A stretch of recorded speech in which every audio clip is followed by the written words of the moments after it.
Assalamualaikum warahmatullahi wabarakatuh. Pada video kali ini saya akan memaparkan materi bank dan lembaga keuangan guna untuk memenuhi tugas bank dan lembaga keuangan. Untuk pertama-tama saya akan menjelaskan materi tentang leasing. Leasing adalah pembiayaan untuk mendapatkan barang modal dengan cara sewa, bayar, dan angsuran. Jadi leasing itu mempunyai dua metode. Yang pertama itu sewa barang. Kalau sewa barang itu kita tidak dapat hak atas barang tersebut. Tetapi kalau angsuran, kita bisa menjadi, setelah angsurannya selesai, kita bisa memiliki hak dari barang yang kita angsur tersebut. Nah, leasing itu di Indonesia memiliki dasar hukum yang jelasnya itu diawasi oleh OJK, Otoritas Jasa Keuangan, PMK, Peraturan Menteri Keuangan, dan PSAK 73 tentang akuntansi sewa. Dalam kegiatan leasing terdapat beberapa pihak yang terlibat, ada 4. Yang pertama lessor, lese, supplier, dan bank atau kreditur. Lessor yaitu perusahaan pembiayaan yang menyediakan dana atau barang. Lese yaitu pihak pengguna barang atau perusahaan yang menyewa. Supplier yaitu pihak yang menyediakan atau menjual barangnya. Bank atau kreditur biasanya sebagai penyedia dana tambahan bagi lessor. Jadi ketika lessor kekurangan dan penyedianya adalah bank atau kreditur.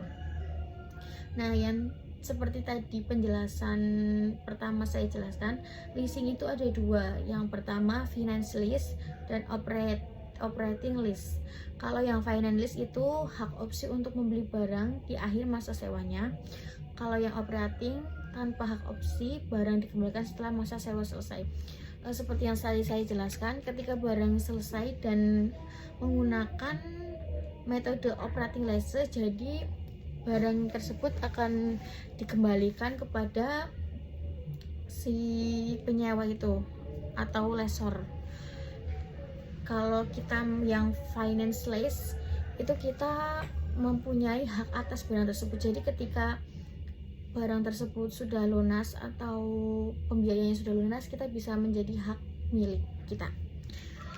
Selanjutnya, proses leasing secara umum itu ada yang pertama, leasing memilih barang yang dibutuhkan, lessor membeli barang tersebut dari supplier, lalu barang diserahkan dan digunakan oleh lese. Yang terakhir, lese melakukan pembayaran angsuran secara berkala kepada lessor. Selama masa leasing, kepemilikan barang biasanya masih berada di pihak lessor. Jadi selama masa leasing itu, kepemilikan barang biasanya masih pemilik lessor itu. Tapi ketika tadi menggunakan metode operating lease, ketika barang sudah lunas bisa menjadi hak milik kita. Seperti itu. Leasing itu memiliki beberapa keunggulan. Antara lain itu yang pertama, tidak memerlukan dana besar di awal. Proses relatif cepat dibandingkan kredit bank. Yang ketiga, membantu menjaga arus kas perusahaan karena pembayaran dilakukan secara bertahap. Selanjutnya saya akan menjelaskan materi yang kedua, yaitu BPR.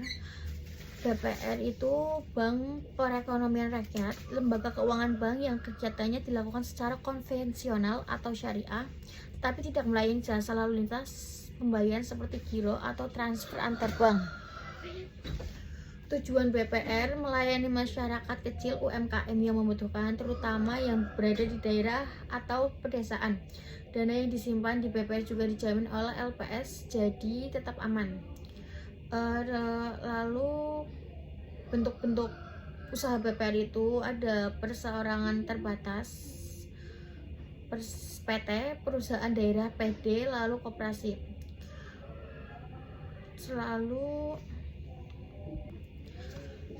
kegiatan utama BPR itu ada 2. Yang pertama menghimpun dana dan yang kedua menyalurkan dana.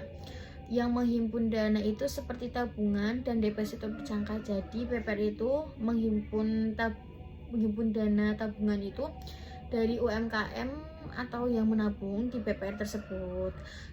Lalu yang menyalurkan dana itu bentuk kredit kepada masyarakat atau UMKM. Jadi biasanya kalau UMKM membutuhkan dana, BPR itu menyediakan. Nah, UMKM bisa ambil di BPR dengan berkredit biasanya. BPR memiliki beberapa keterbatasan, itu ada tidak boleh menerima simpanan giro, tidak boleh melakukan transaksi valuta asing, tidak boleh melakukan usaha asuransi, tidak melayani lalu lintas pembayaran. Peran BPR itu sangat penting, bisa memberikan keuangan bagi masyarakat kecil terutama UMKM, mendukung pembangunan UMKM, memberikan edukasi keuangan, memberikan putaran modal di daerah. Lalu selanjutnya saya akan menjelaskan tentang pasar modal. Pasar modal adalah tempat atau kegiatan yang berkaitan dengan penawaran dan perdagangan efek seperti saham dan obligasi. Di pasar modal, perusahaan yang membutuhkan dana bertemu dengan masyarakat yang ingin berinvestasi.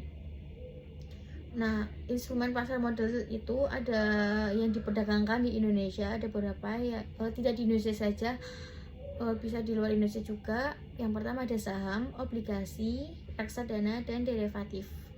Nah, karena saya mahasiswa, saya juga sekarang juga menjalankan saham atau obligasi, reksadana. Kalau saya pernah tiga-tiganya itu, saya biasanya lebih sering ke obligasi karena peluang untuk ruginya itu kecil. Untuk mahasiswa bisa lumayan menguntungkan, tidak turun, stabil biasanya. Karakteristik pasar modal itu memiliki ciri-ciri bersifat jangka panjang, mengandung risiko yang return, harga terbentuk dari permintaan dan penawaran, bersifat transparan dan teratur, diawasi oleh otoritas jasa keuangan.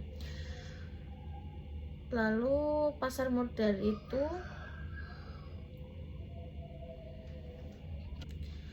tetapi untuk saham, pasar modal itu biasanya yang obligasi, reksadana itu untungnya lebih kecil, tetapi biasanya stabil, untung kecil tapi stabil dibandingkan saham. Kalau saya sendiri pernah investasi di obligasi, returnnya itu yang 1 tahun itu lumayan, bisa naik 3,38% per tahun. Lalu selanjutnya saya akan menjelaskan materi tentang asuransi. Lembaga asuransi adalah lembaga keuangan yang non-bank yang berfungsi untuk mengalihkan risiko dari tertanggung ke perusahaan asuransi atau penanggung dengan cara membayar premi. Asuransi sendiri memiliki tujuan yaitu memberikan perlindungan finansial kepada masyarakat atau masyarakat Indonesia.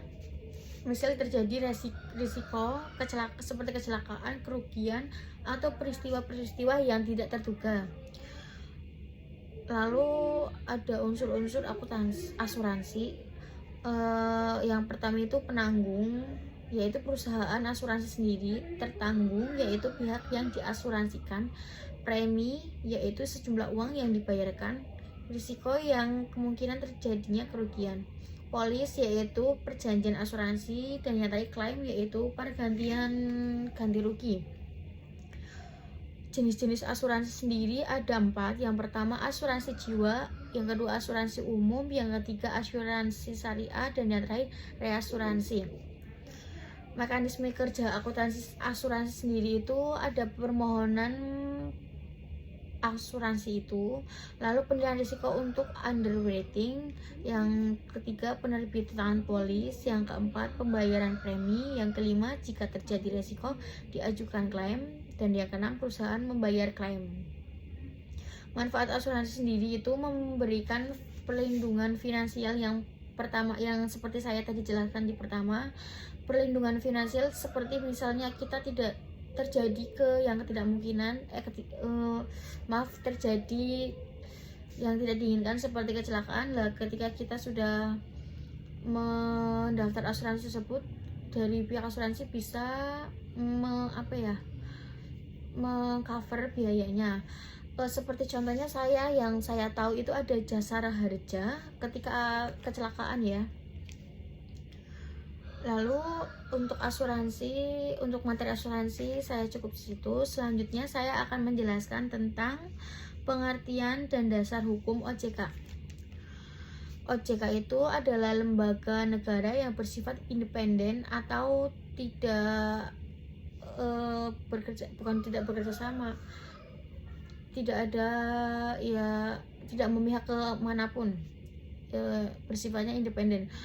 Menjalankan tugasnya itu tidak boleh dipengaruhi atau pihak lain yang tadi saya jelaskan, berjalan sendiri. Tugas utama OJK itu mengatur, mengawasi, memeriksa, dan menyidik seluruh kegiatan di jasa sektor keuangan. Tidak hanya perbankan, tetapi seperti tadi yang saya jelaskan, asuransi, lalu saham, itu juga diawasi oleh OJK. Lalu tujuan OJK tersebut ada yang pertama, kegiatan di sektor jasa keuangan berjalan teratur, adil, dan transparan. Yang kedua, sistem keuangan di Indonesia tetap stabil. Yang ketiga, masyarakat terlindungi dari praktik keuangan yang merugikan atau ilegal. Ruang lingkup OJK itu ada perbankan, pasar modal. Yang ketiga, industri keuangan non-bank. Contohnya ada tadi asuransi, dana pensiun, dan lembaga pembiayaan. Tugas OJK itu membuat aturan dan kebijakan di sektor jasa keuangan. Sedangkan dalam pengawasan dan pemeriksaan OJK memastikan lembaga keuangan itu mematuhi aturan yang tidak merugikan masyarakat. Peran OJK itu dalam melindungi masyarakat ada melindungi konsumen jasa keuangan, menangani pengaduan masyarakat, mencegah dan menindak penipuan investasi yang ilegal. Jadi semisal ada investasi pasar modal, obligasi, atau saham yang tidak ada wewenang dari OJK, itu mungkin ilegal. Perbedaan OJK dan bank.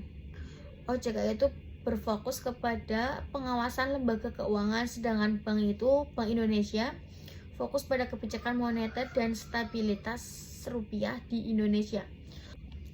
Penjelasan saya untuk materi bank dan lembaga keuangan kurang lebihnya seperti itu. Mohon maaf jika dalam menjelaskan masih ada berbelit, dan terima kasih. Saya cukupkan sampai di sini. Wassalamualaikum warahmatullahi wabarakatuh.